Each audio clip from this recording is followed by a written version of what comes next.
Her triumphs. I took a group of women that didn't believe in themselves, and I just believed in them. Her trials. I never wanted to go to practice. I was losing a ton of weight. Her story. I just put my faith in God and just trusted the system. Her why. I want people to see what I did and say, oh, that's so awesome. I'm going to be better than that. That would be how I hope that this journey ends. This is Her Why, where we tell the stories from BYU women's sports. Here is your host, Lauren McLean.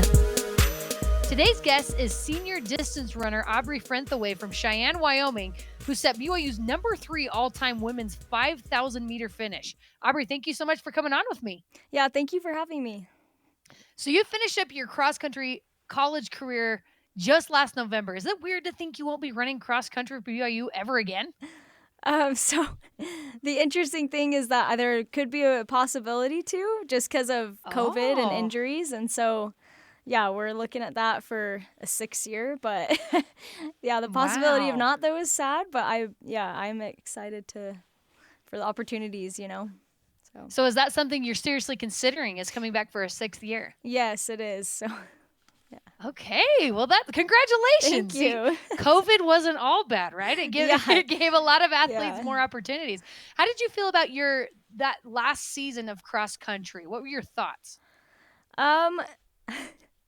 Yeah, so the season, it was great. It was great to have my teammates. It was awesome. It was just a very good training season, and I felt a lot of love for all the girls out there. I mean, every season's a little bit different. You feel that love for each person, and a lot of them returned, a lot of them left, but it was really cool just the different ways that you grow together in each unique season. And obviously, the ending's not what we wanted. I mean, we placed in the top 10. We did our best on that day, but I don't think that that's the best that we have to offer, if that makes sense, you know. And so I think we had some high goals, and honestly, it was hard. It was hard to come up a little bit short on that. And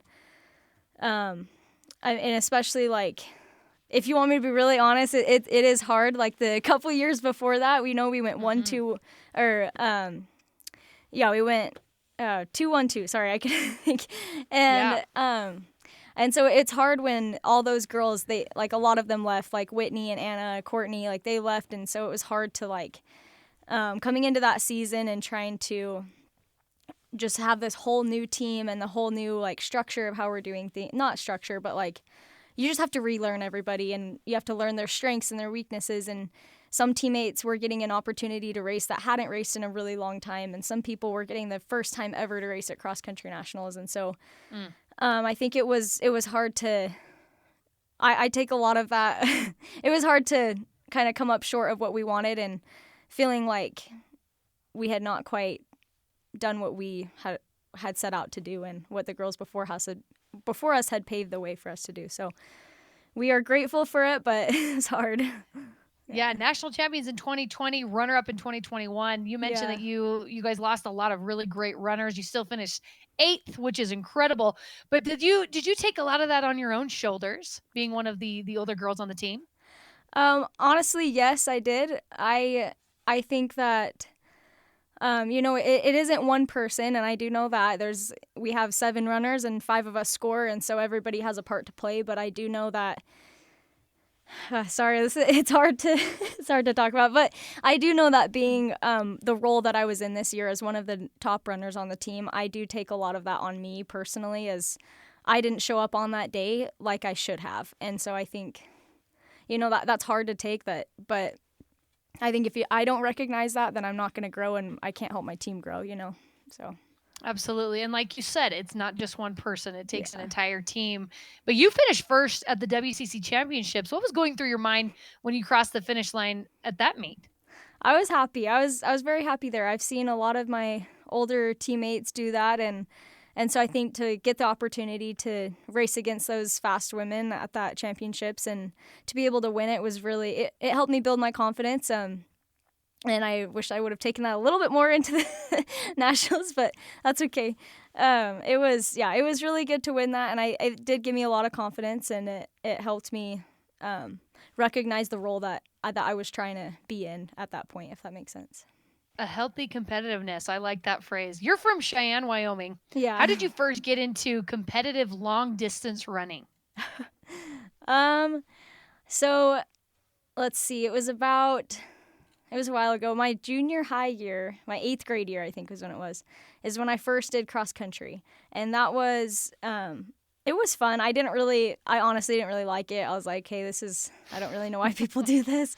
And then that last, like as I was able to see my progression, I was able to really like, I don't know. I just fell in love with the sport because I fell in love with my ability to improve. And I think, so I've done gymnastics in the past and soccer, and I think it's, for me, and I didn't do those like very competitively, so take that with a grain of salt, but it was harder for me to see the improvement there versus in running. I was like in full control. I was like, if I didn't hit the time I wanted, I couldn't blame anybody else. I couldn't blame the judges. It was me. Like I ran, and so I think that was, I don't know.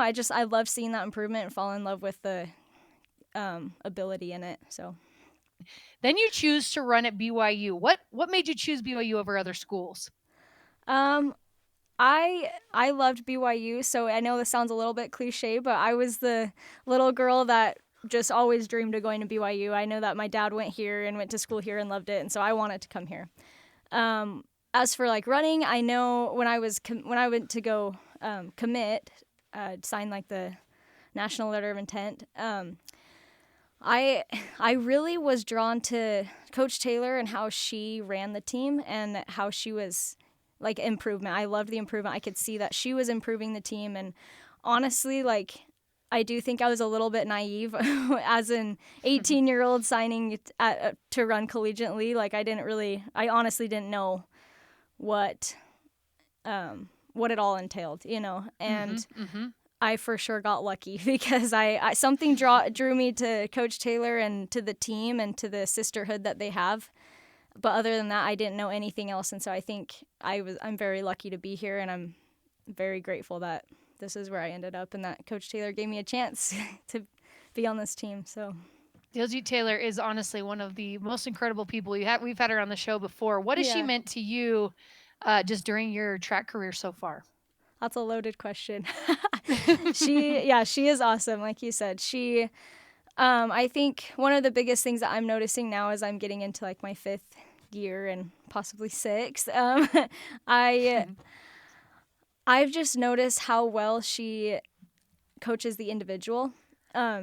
She gives you a lot of tough love, but she gives you a lot of love, if that makes sense. So, and I think in my freshman year, my sophomore year, it was hard because I like wasn't quite measuring up to like what I wanted to do. And Coach Taylor, like she's a hard coach, and I honestly know that that's what has helped me improve, and that's what's helped me grow to be better. And with that being said, like she's always there to, like, any injury I've had, she's always right there to help me get through it. And she's always helping me reach that next level, whether that's through the tough, hard days or whether that's through like the love that she shows when you're struggling or whatever it might be. She knows that when you're reaching your potential, and she knows when you're not. And I think that's really important in a coach, is to let you know when, like, hey, you're not reaching your potential. I see way more in you. And sometimes in the moment that's hard to be like, what the heck? But in the long run, like, you're never going to reach that potential unless somebody like pulls that out of you, if that makes sense. So last year in January, I was hanging on to the hope that I'd race an indoor. And I kept like, I would like take a few days off, and then I'd swim, and then I would do like the boost or the Ultra G or whatever. And then I'd be like, okay, I'm ready. So I did like one workout in indoor, and then it was like all the way back again. It was just really hurting again. And so I think last year during this time is a lot of that, like, oh, maybe I can race, maybe not, maybe. And then finally we just called it. We're like, you know what?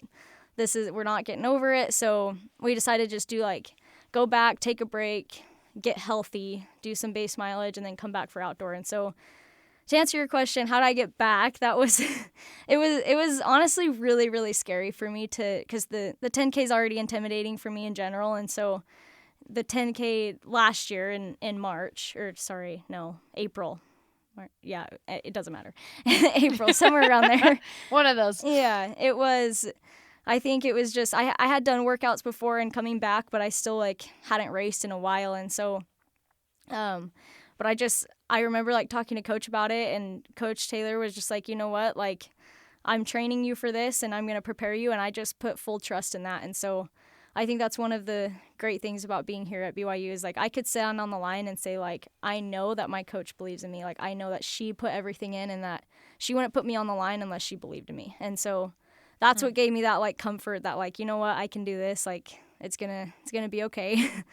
And you know, it may not have been my greatest time ever, but like I did it and it was good enough. So and that season I was able to improve from that. But absolutely. And that's so difficult to come back from. So good for you. And you still have your indoor track season going on right now and outdoor in the spring. What are some of your goals for this track and field season? I think just kind of like I mentioned a little bit with improvement. I think I just want to be better than I was the year before. You know, if I can improve from my times, and if I can improve my just my times, and then I'd be happy. So what's it like for you to train for cross country? You get a little bit over a month off and then you have to jump right into the track season. What is that transition like? It's a quick turnover. I think it's kind of funny because I feel like I always expect to be a little bit more in shape in January than I am. Because in cross country, or when you go into cross country, you have a full 3 months that you've been from outdoor, that you've been out, or sorry, not out, but like not racing. And so from cross country, I'm like, oh, I just raced in like November or December even for the Boston 5K. I'm like, I should be fine. And so, and we even had a little incident on Monday where I was like asking, I'm like, well, I think I can go fast. Anyway, long story short, I think that you think your body's in a little bit more shape than it is. And I think it's a good reminder to me that like, even though like you're improving, progress isn't always linear. And sometimes that means that you're going to have to take a step back and then get back into it. Yeah. You've run in a lot of big races in your career. Is there one race that is especially memorable to you? Yeah. Every time someone asks me this, I go back and forth between two. But I think the one that's probably the most memorable to me was track last year, regionals track. When I did the 10K, because like I mentioned, the 10K is scary to me, and it's something that's been really fun and really hard for me to do. And so I think last year that was my second 10K from being hurt. So like I'd had a while, but it was still, I just feel like you don't run the 10K that often, so it's hard. But I think what was so special about that though was not like I made it to nationals, which was very special for me personally and my goals. But I think the biggest thing about it was the support that I had. And it always like makes me a little bit emotional talking about it, just because every lap it was like my whole team. I could see him there. I could see my dad. I could see my coach. I could see my husband. And it was like, I just felt like this special place at BYU. I was like, there's no better place to be than right here, because you can be like all of them. All my teammates cared so much about me, and you know, and like my coach cared about me, my dad cared about me, my husband cared about me. Like I think that was what was so special there.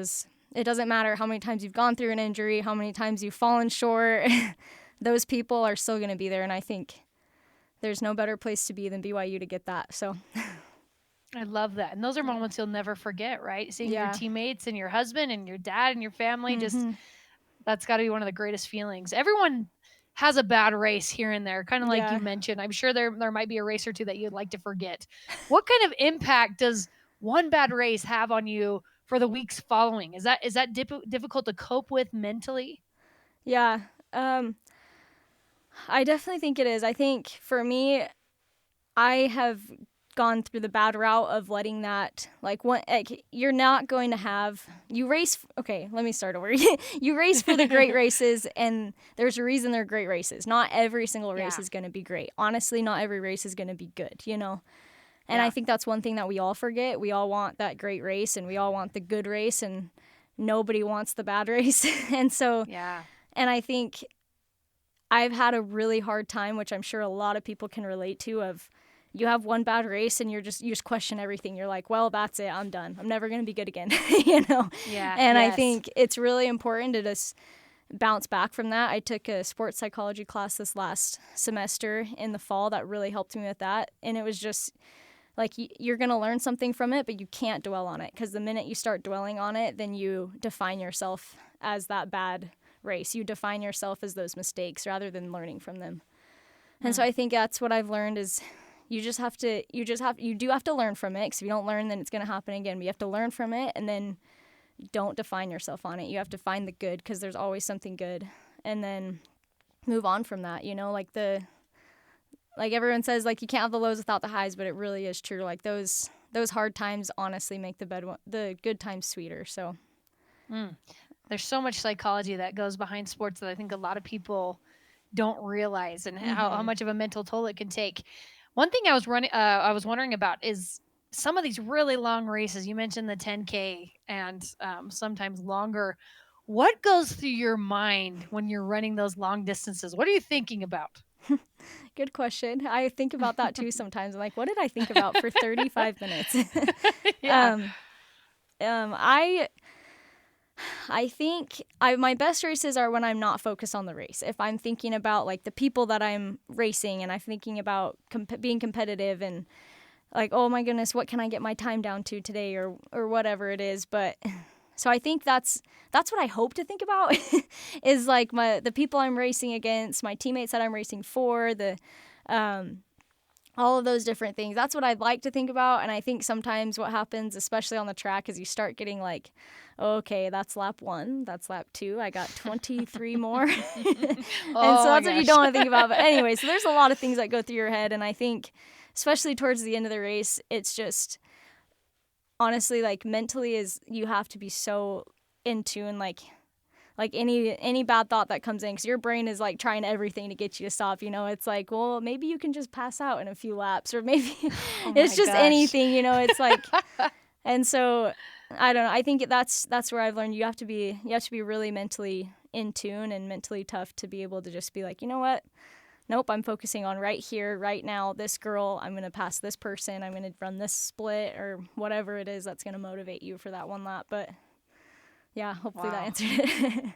No, it does. Incredible difficulty. You're an incredible athlete. I'm talking to senior and possibly beyond distant runner Aubrey Frentheway from Cheyenne, Wyoming.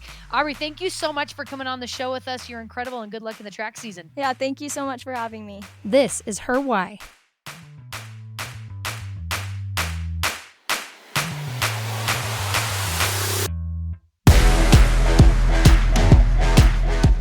BYU gymnast Rebekah Ripley has overcome quite a few injuries to reach viral stardom. Rebekah's Barbie Girl floor routine at the Super 16 meet in Las Vegas was blasted across social media by ESPNW and other media outlets.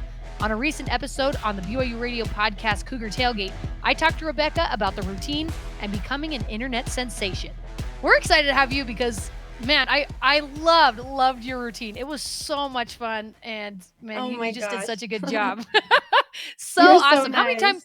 many times have you been called Barbie Girl since your floor routine went viral after that first meet? So many times. Everyone's like, Rebekah Barbie Girl, So cool. Whose idea was it to build a floor routine around the 90s song Barbie Girl?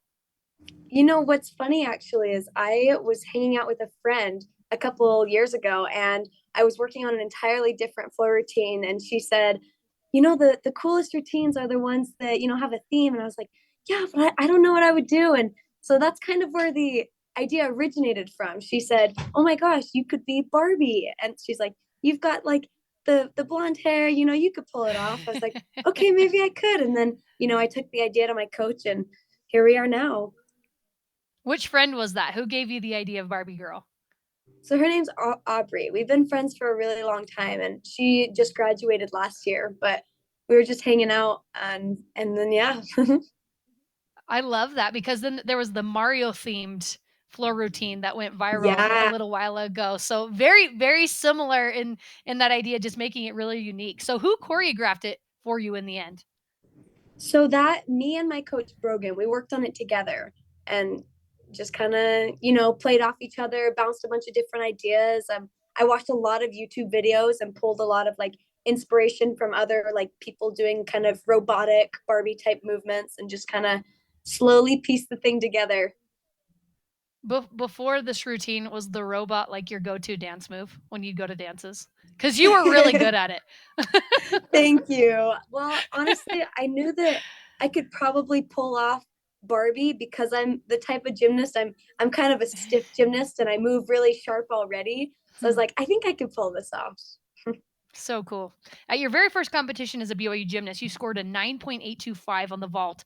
And on your online bio, you said it was your favorite moment. But is that still the case, or has Barbie Girl kind of surpassed that? Barbie Girl surpassed that. This has been amazing. And I love the performance aspect of floor. I feel like I can really like be myself and just like express myself. And it's just so much fun to have so many people like supporting me and cheering. And it's fun to entertain. It's really fun. So did the national spotlight surprise you after you performed it in Las Vegas? Were you like, whoa, I didn't expect to get this type of reaction? I mean, it surprised me that it happened so quickly. And a little bit overall. My like coaches and teammates were like, this routine's gonna go viral. And I was always thinking like that'd be super cool, but that's not like a guaranteed thing. So when it happened after my first meet back in a long time, I was definitely surprised. Something special about this routine in Vegas and other times hereafter. This was your first performance back from multiple knee injuries over the course of your time at BYU, and you haven't competed since 2019. What's been your mindset going into it and how you've overcome these trials the last couple of years? Honestly, my love for gymnastics, it's never even been like a question of if, it's been a question of when. And each time it's happened, so each knee surgery I've had 3 knee surgeries, and each one I've made a full recovery from. And so it's not like I've been injured straight for 3 years and now I'm better. It's like each time I got really, really close, and then it happened again, and then I got really close. And so I just felt like each time I got a taste of competing again, and I wanted it so bad. And just it was enough to keep me pushing and pushing until finally this year I finally had a preseason. That's what was different, is I was healthy during the summer and I had a full preseason to get ready for right now. Oh my gosh, 3 knee surgeries. So you were saying that you would get really close to being 100% and then you would hurt your knee again? Is that how it would go down?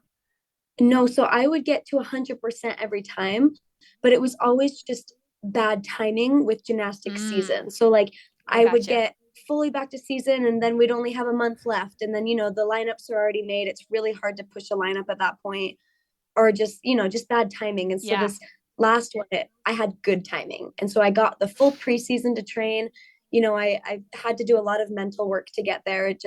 It's really, the mental side is much harder than the physical recovery, and it's all kind of coming together this year, and it's been really amazing, actually.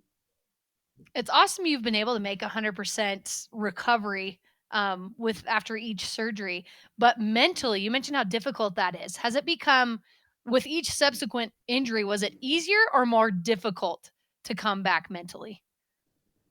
Surprisingly, physically, it was easier to come back because it's like, I know the drill. I know what rehab to do. I know I need to ice. I know what I need to do physically, but mentally, it really like it got me down. Like I remember getting very just frustrated.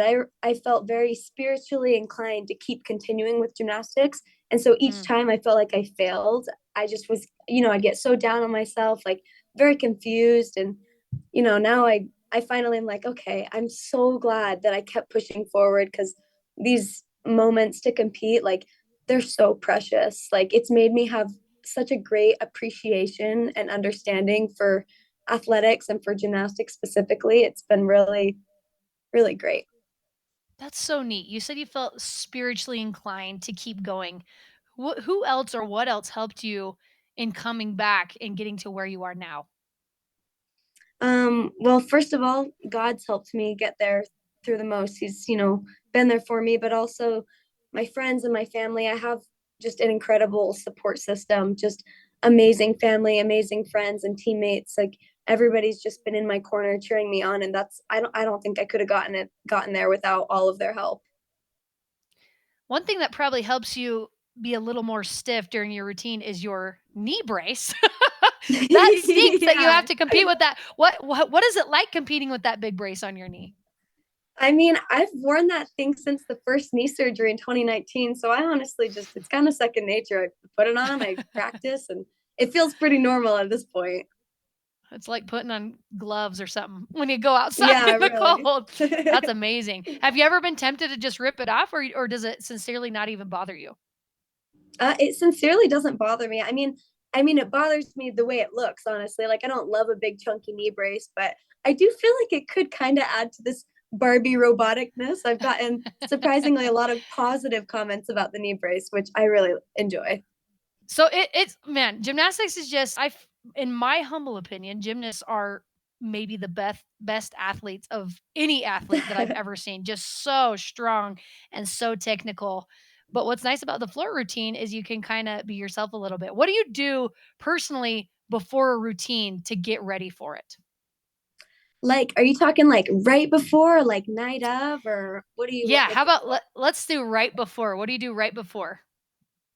So I make sure to say all my keywords. So before each tumbling pass or before any skill in gymnastics, it's advised to have like keywords, things that remind you of what to do to make your skill as best as it can be. And so I'll say like, keep my chest up on my tumbling passes, light on my feet, things like that. But then mostly just like, I just tell myself to breathe so I don't get like super nervous. I'm like, just breathe and have fun. Like at that point, it's muscle memory. Your body knows what to do. Just enjoy the moment. So you get butterflies right before you go on. And then once you're actually on the floor, where's your mind at? Honestly, it's just right on the routine. Like it's the same routine that I've done so many times in practice, and it's just doing it in front of a crowd. Do you have any rituals or superstitions that you do before a meet or a routine? Something you do every single time? Um, I always have to eat an apple before, like, I don't know why. I just have always done that. Not really a superstition, it's just comfort food, I guess. But Uh-huh. the night before, like I visualize, I run through my routines, and I do like to meditate and, just clear my mind. So as we watch you compete this season, what do you want to see from yourself and your teammates, it being your senior year? Honestly, like my main goal this year, like I think it's been hard through, the 3 knee surgeries. I've put a lot of pressure on myself, and it's been hard and it's been stressful. And this year, like I just have told myself, I just want to enjoy it. I want to let every moment soak in. I want to have fun. I want to, be with my teammate, be in the present time. And so like personally, that's my goal, is to just like enjoy it and soak it up. But, as a team, I mean, we're a really great team this year, and I want to keep winning our meets. I would love to make it to regionals. I know we all would. And I just have a great season. When you look back on your career here at BYU, what would you say is your best memory that you've had? Best memory. Oh, wow. There's so many. But I mean, off the top of my head, most relevant is just last weekend. I got my career high on floor on that bar routine. I got a 9.925, and that was surreal. That was awesome. So cool. Ending on a high note. We're here with senior gymnast Rebekah Ripley. Rebekah, thank you so much for coming on with us, and good luck for the rest of the season. Thank you so much for having me. You can download and listen to all episodes of Her Why on the BYU Radio app or wherever you find podcasts. Her Why is a production of BYU Radio.